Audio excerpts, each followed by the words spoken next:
Au quartier Bonamoussadi, dans le 5e arrondissement, les populations se sont réveillées les pieds dans l'eau, une situation due à la grande précipitation qui s'est abattue dans la ville de Douala dès les premières heures de ce vendredi 9 juillet 2021.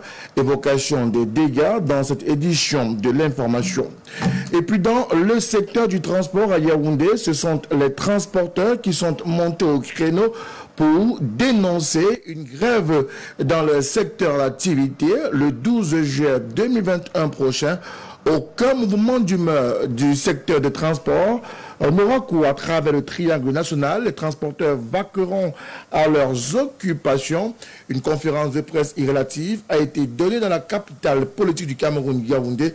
Nous y reviendrons également. Et puis à l'international, après le meurtre du président Jovenel Moïse, ses présumés meurtriers et assassins sont présentés à la presse une opération coup de poing de la police haïtienne avec le concours de l'armée américaine et des forces de défense de la Colombie.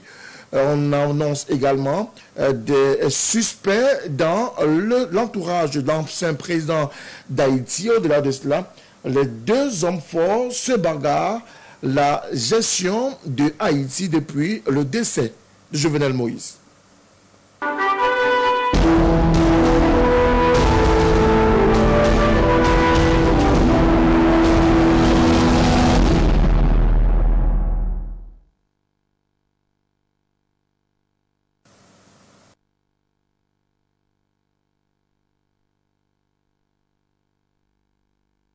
Bonsoir madame, bonsoir messieurs, merci de votre fidélité. C'est un réel plaisir de savoir rendez-vous de l'information du soir sur la télévision du monde. Nous n'ouvrons pas cette actualité en rapport avec les populations de la ville de Douala, notamment du quartier Bonamoussadi, qui se sont réveillés ce vendredi, les pieds dans l'eau, et pour cause les fortes précipitations qui sont abattues dans la capitale économique du Cameroun, Douala. De nombreux dégâts matériels dans les domiciles, mais également dans les commerces. Au-delà, fort heureusement, aucune perte en vie humaine n'a été enregistrée sur le terrain. Charles Fils Elanguin a également planté ou mis les pieds dans l'eau pour véritablement nous révéler ce qui se passe.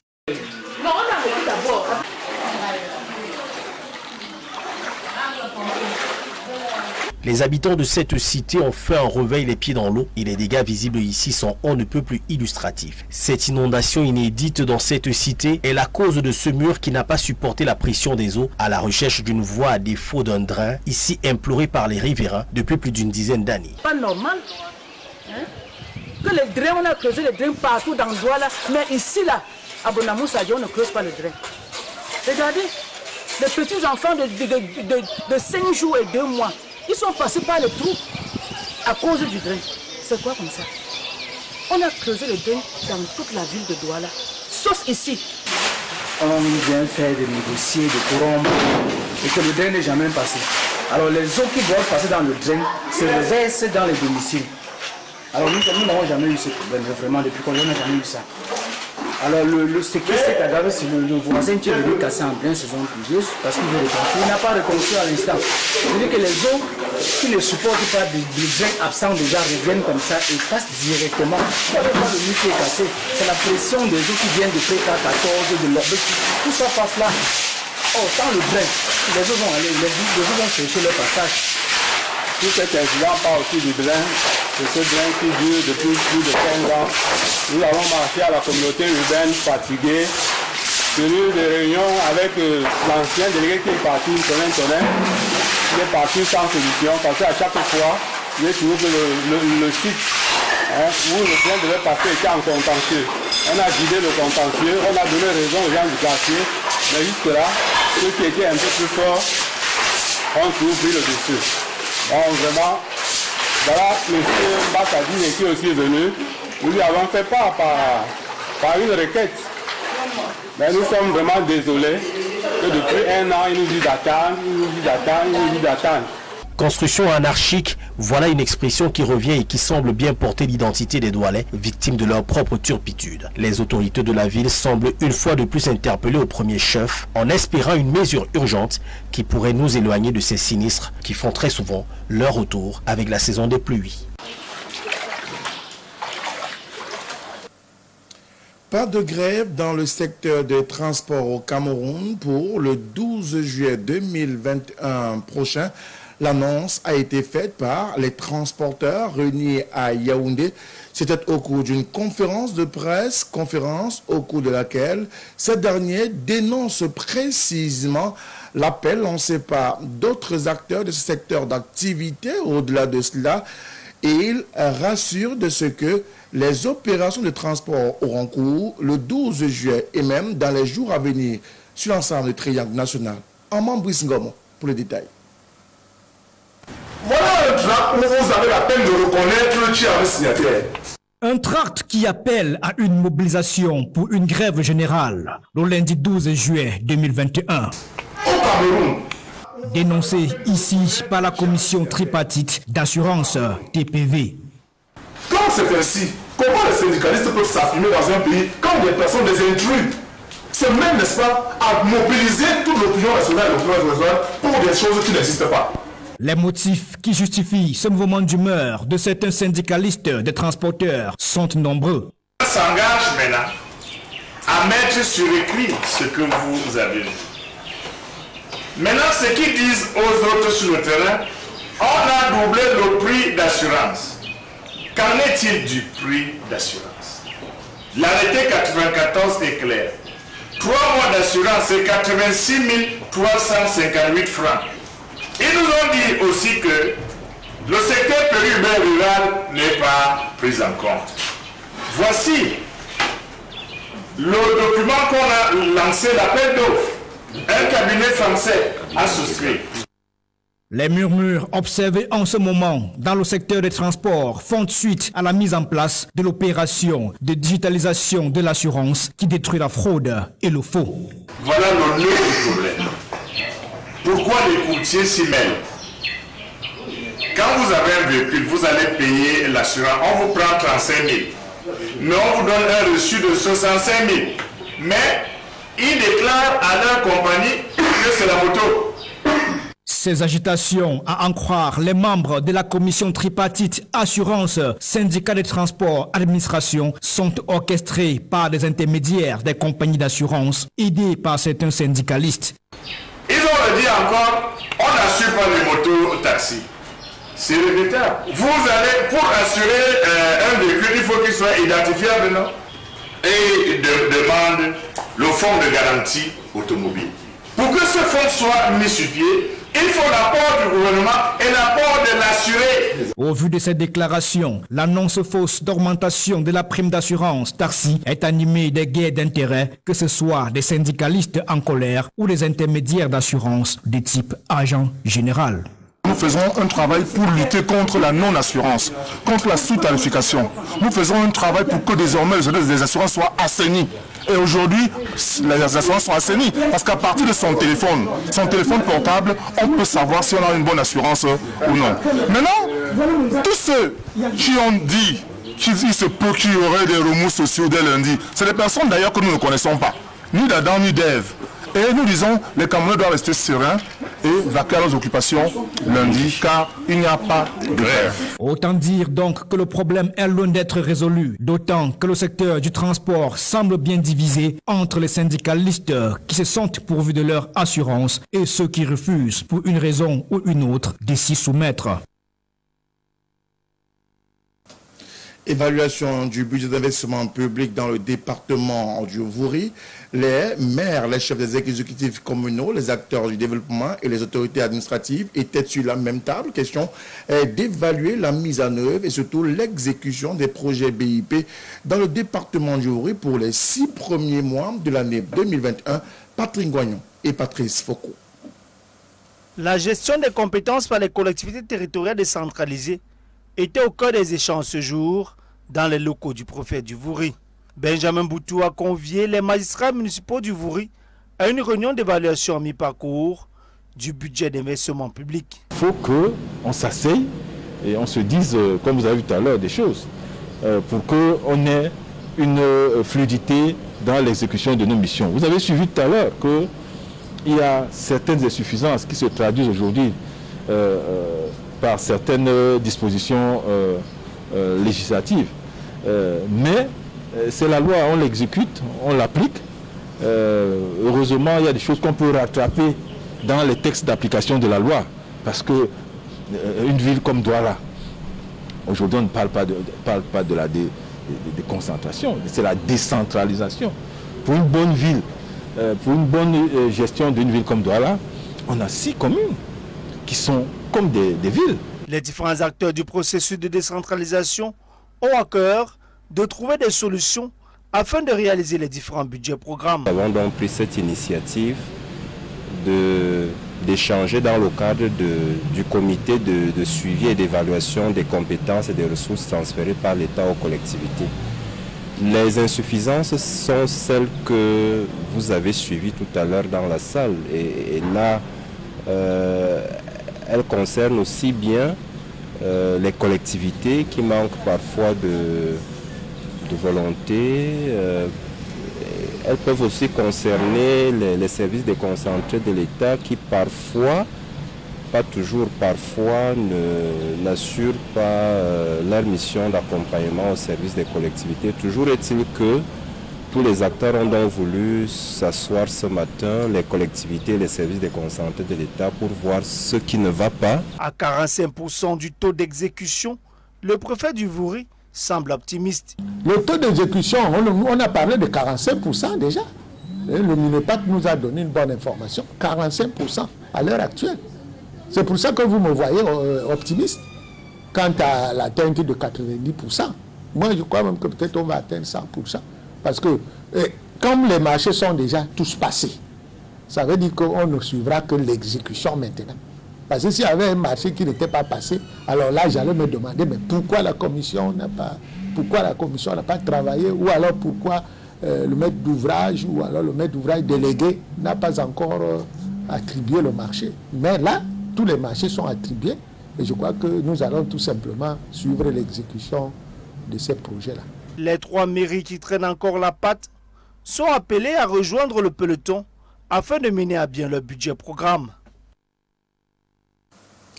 Et puis le ministre de l'Élevage, des Pêches et des Industries animales vient d'effectuer une visite de 48 heures à Ngaoundéré, chef-lieu de la région de l'Adamawa. Il s'est agi pour le membre du gouvernement, notamment Dr Taïga, de toucher du doigt la bonne évolution des producteurs, notamment de la volaille, mais également du secteur du porc. Il a tenu à réitérer la volonté du gouvernement d'accompagner les différents producteurs qui sont en difficulté. Une bonne nouvelle appréciée et reçue par ces producteurs qui ne manquent pas d'assurer la bonne continuité pour ce qui est de leurs différentes productions. Reportage. Dans ce complexe de production des œufs de table, une dizaine d'employés s'activent. Installés dans ce bâtiment à ventilation dynamique, environ 30 000 sujets produisent 22 000 œufs par jour. Lancée en 2018 sous l'égide des opérateurs économiques locaux, cette unité de production qui accueille le ministre de l'Élevage, des Pêches et des Industries animales est porteuse d'espoir dans une région réputée pour son élevage bovin. La filière est vraiment porteuse, elle est très porteuse, c'est un métier d'avenir. Vous voyez, l'aviculture, avec les facilités qu'offre le gouvernement du Cameroun, peut être, n'est-ce pas, considérée comme une filière porteuse. Et comme le ministre l'a rappelé, l'Adamawa ne sera plus seulement une zone d'élevage bovin par excellence, mais aussi une zone, un hub pour l'aviculture. Longtemps considérée comme une région à vocation d'élevage bovin, l'Adamawa commence aujourd'hui à devenir un véritable pôle de production des œufs de table, des poussins d'un jour et des poulets de chair. Comme c'est le cas ici au quartier Gadamabanga, avec ce vaste bâtiment d'élevage au sol qui produit 6400 œufs par jour. Mais au-delà de l'essor de cette filière qui épouse la stratégie de diversification de ce secteur d'activité, l'élevage bovin occupe encore une place incontournable. Désormais, l'accent est mis sur la production laitière. La race montbéliard, quand elle est venue, à titre d'exemple, le mois de juin passé, nous avons eu 5506 litres de lait que nous avons produit dans la ferme. Et les 9 vaches montbéliard nous ont donné 3764 litres, ce qui représente un taux de 68% de la production de la ferme au cours du mois de juin. Grâce à l'accompagnement des pouvoirs publics, comme en témoigne la visite ce jour du ministre de l'Élevage, des Pêches et des Industries Animales, l'Adamawa fait un grand saut vers la modernisation de son secteur d'élevage. L'exploitation de plus en plus à grande échelle de l'activité pastorale est un signe qui annonce l'avènement de l'élevage de seconde génération, comme l'appelle de tous ses voeux le gouvernement. À l'issue de cette visite de terrain, le patron de l'élevage, des pêches et des industries animales, le Dr Taiga, a rassuré les différents producteurs de ce que le gouvernement continuera d'appuyer leurs actions et même leurs différentes difficultés qui pourraient trouver des solutions. Je propose ce morceau choisi du Dr Taiga à l'endroit des producteurs de la région de l'Adamawa. La visite de travail que j'ai eue en Adamawa visait essentiellement à me rendre compte le niveau d'évolution, le niveau de mutation de notre secteur, du secteur de l'élevage, voir également son niveau d'exécution par rapport aux différents projets qui interviennent, qui appuient ces acteurs, ces éleveurs. Je me rends compte qu'effectivement il y a une mutation en cours, que l'agriculture de seconde génération voulue par le chef de l'État se concrétise en Adamawa.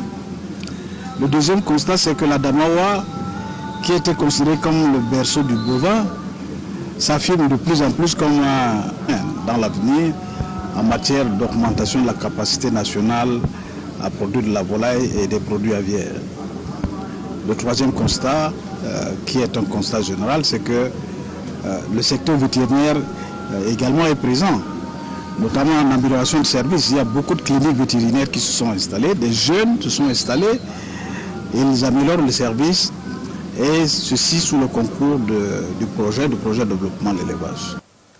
Nous nous intéressons également à la santé et nous mettons le cap à Berthois, dans la région en vue de la vaccination des populations. Et c'est le centre de santé de Doumé qui a servi de point de lancement de cette deuxième phase de la vaccination dans le cadre de cette campagne nationale de Meiganga à Ndoumenteng, passant par Goudouma. Le docteur Anissé Désiré Mintop a fait le tour des différentes localités pour ainsi mobiliser les populations. Jean-Jamé Edna et Babi Sielem.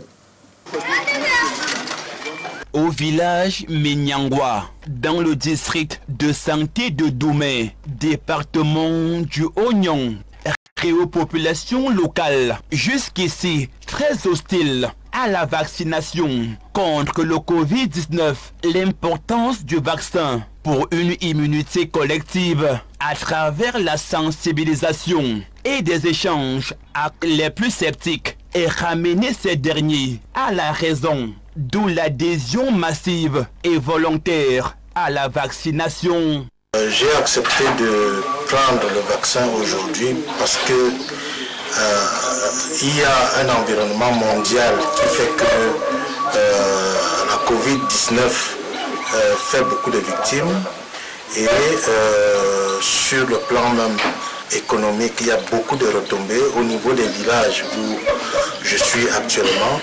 Ces effets se font durement ressentir. Nous avons perdu des parents, des amis, des frères à cause de la pandémie. Avec la grâce de Dieu, je rentre du champ, ça me fait un pas 45 minutes, les voilà passés. Ils se sont arrêtés. Et moi, en tant que femme de Seglendom, en tant que malade qui moi je suis, je me suis donc dit qu'il faut que je dois me vacciner. Quand ils sont passés devant ma porte, Par la grâce de Dieu, ils sont encore rentrés. J'ai donc dit qu'il faut que je me vaccine avec ma fille qui n'allait plus. Même ambiance en Ngomdouma, à Doumentan et plusieurs autres villages dans les tréfonds du département du Oignon. Des hommes et femmes âgés d'au moins 18 ans qui ont volontairement accepté de... M. Bolbia qui prône si heureusement cette action depuis les premiers jours et qui n'a jamais cessé de mettre à la une toutes les raisons possibles pour que nos populations soient protégées. Je voudrais également dire merci, n'est-ce pas, à monsieur le ministre de la Santé publique, monsieur Manaouda Marachi, qui d'ailleurs le département de l'Oignon en général aura connu un traitement tout particulier. Il est important pour nous, nous faisons du porte-à-porte, parce que les uns et les autres doivent comprendre que la vaccination aujourd'hui c'est une opportunité que le gouvernement met à la disposition des populations pour que chaque soit à Kika, que ce soit en Gandamé, que ce soit à Kontima, n'importe où, que ce soit à Ngoïla, on doit bénéficier du vaccin. Il ne s'agit pas seulement de vacciner ceux qui vivent dans des villes, mais même ceux qui sont dans les villages doivent être vaccinés. Le maire de la commune d'arrondissement de Doumentan s'est dit satisfait de la mobilisation de ces populations qui accompagnent le gouvernement dans cette croisade contre cette pandémie ravageuse. Il est important, nous avons également convenu ici dans cette localité, donc ici santé de Doumé, dans ce village, pour venir vacciner, sensibiliser les uns les autres et vacciner. Dans son pèlerinage auprès des siens, le délégué régional de la santé compte sillonner toutes les zones, même les plus reculées de la région de l'Est, pour un bilan satisfaisant au soir du 11 juillet prochain.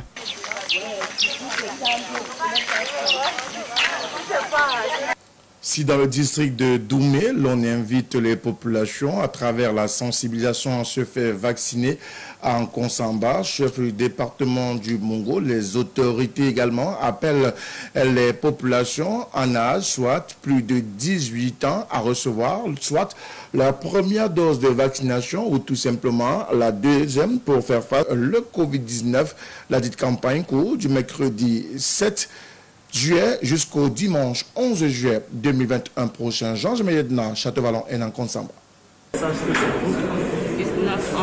Des autorités administratives, municipales, politiques, religieuses et traditionnelles, ainsi que le citoyen lambda résident. Je viens de prendre la première dose de vaccin AstraZeneca ce matin. Depuis plus de 15 minutes, je crois que je me sens bien pour le moment. Il n'y a pas question d'avoir peur, il n'y a pas question de douter quoi que ce soit, n'est-ce pas? Le vaccin est là, n'est-ce pas, pour nous protéger, pour renforcer notre immunité. À la faveur du lancement officiel de la deuxième phase de la campagne d'intensification de la vaccination contre le Covid-19 dans le département du Mongo, le chef du district de santé de Nkonsamba, coordonnateur des activités de ce deuxième round, expliqué le bien fondé de la vaccination contre la pandémie à coronavirus qui concerne cette fois toute personne âgée de 18 ans et plus.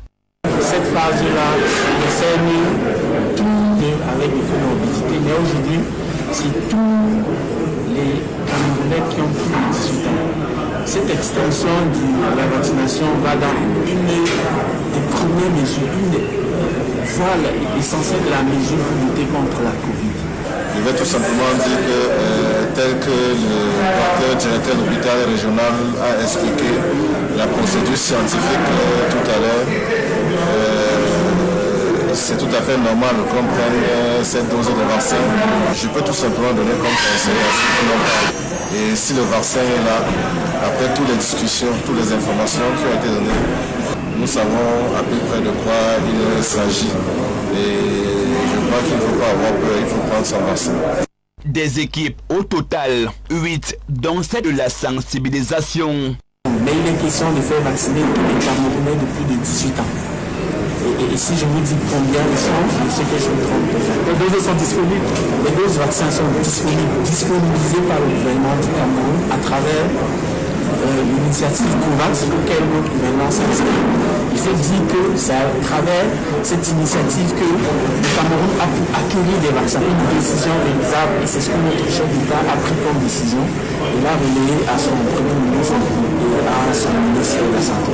La vaccination nationale contre la nouvelle variante du Covid-19 qui a démarré mercredi. Cette campagne bat son plein à travers les centres fixes et mobiles de vaccination à travers le pays, notamment à l'Est et à Konsamba dans le département du Mongo, à Douala dans le département. La dite campagne de vaccination et chacun y va de sa raison pour ainsi justifier sa position vis-à-vis de la vaccination contre le coronavirus. Mais vaccination contre la Covid-19 dans le littoral est d'ores et déjà lancée. Pourtant, l'affluence n'a pas atteint son apogée. Les raisons peuvent être multiples. D'abord, le climat.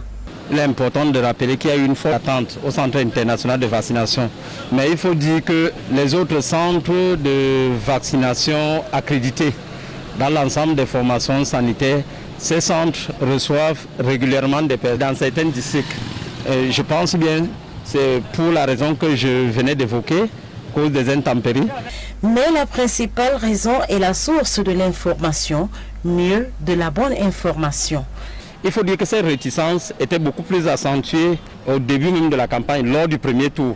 On s'est rendu compte qu'il y avait eu cette réticence parce que la bonne information n'avait pas circulé. Les Camerounais, certains prennent leurs informations dans les réseaux sociaux. La santé, c'est là où il y a la bonne information. Ici, au centre de vaccination international de Douala à Bonanjo, l'atmosphère est celle habituelle, soit pour acquérir des informations, soit pour d'autres vaccins. Mon épouse est arrivée au centre pour faire vacciner l'enfant, mais l'argent était insuffisant.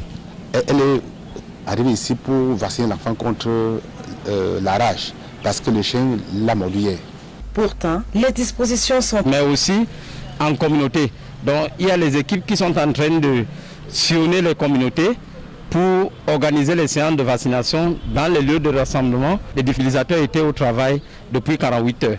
En outre, fiers et confiants de leur pharmacopée, les Africains pensent y trouver leur satisfaction, d'où leur réticence à ce vaccin. C'est-à-dire qu'il recule toujours sur le fait que ces vaccins sont faits comment. Il y a également une certaine opinion qui pense. Donc vraiment l'Africain n'a pas besoin de ce vaccin. Malgré cela, les équipes mobiles ne sont pas inquiétées jusqu'ici, car l'organisation inclut toutes les... Oublié dans le cadre de l'organisation de la campagne. Donc dire que les équipes sont menacées, je dis non. Le coronavirus est présent et dangereux. Continuons de respecter... En sport football, intéressons-nous à la reprise des championnats Elite 1 et Elite 2 sur l'ensemble du triangle national pour ce qui est confrontation dans ce reportage que signe John Pitonka. Fausse note pour les clubs du littoral en cette reprise du championnat national Elite 1. En attendant le match, qui est la seule équipe à avoir battu la formation de Fauveau de Baham 1-0, le reste de clubs n'a fait que des matchs nuls. Les Astres Football Club de Douala dans la poule 0-3 face à la Colombe du Sud. UMS de Loum s'est incliné à domicile 1-2 devant la Panthère du Nid. Et Sport de la Liquier a été carbonisé 0-4 par Yaoundé 2 formations. APGS Donfou a refroidi Coton Sport de Garoué contre toute attente. Et Yaoundé Football a fait match nul 0 but partout face à PWDF Bamenda. Des résultats qui ont une incidence directe. Un point. Dans le bas du classement, dans la même poule, l'Union monte au 9e rang et Ding descend au 10e avec 9 points et Yafoot 10 points. La zone rouge, elle est constituée de Young Sport Academy de Bamenda 9e avec 8 points et New Star.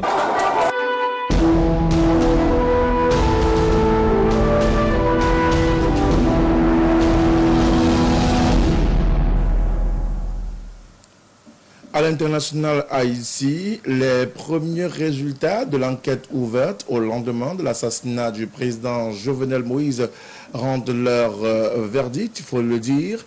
Des présumés assassins ont été interpellés par la police haïtienne, notamment et américaine, mais également l'armée colombienne ont fortement contribué et participé à la dite enquête. L'un après l'autre, les suspects sont emmenés manu militari devant les caméras. Au total, 15 Colombiens et 2 Américains d'origine haïtienne ont été arrêtés. En quelques heures, la police a identifié 28 personnes soupçonnées d'avoir participé à l'assassinat du président Jovenel Moïse. 8 d'entre elles sont toujours en fuite.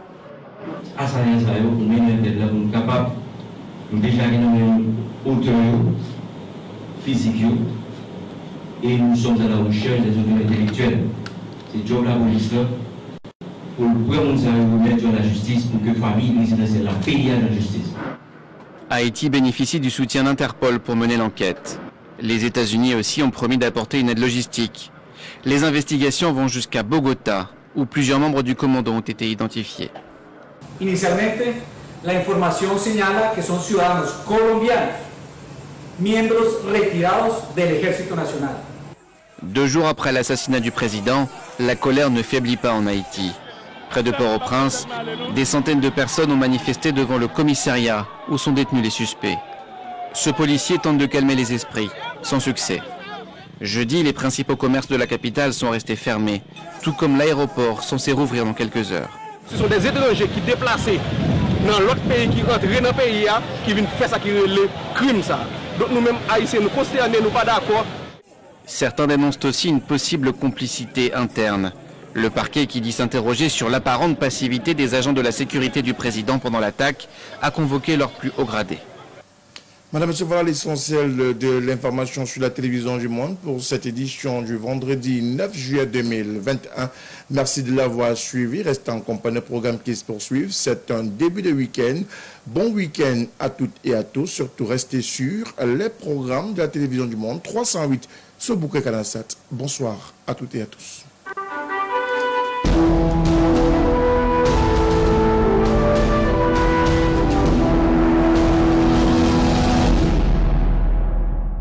Retrouvez votre chaîne de télévision LTM disponible dans le bouquet Canal Sat au niveau du canal 308 et le bonheur s'offre à vous.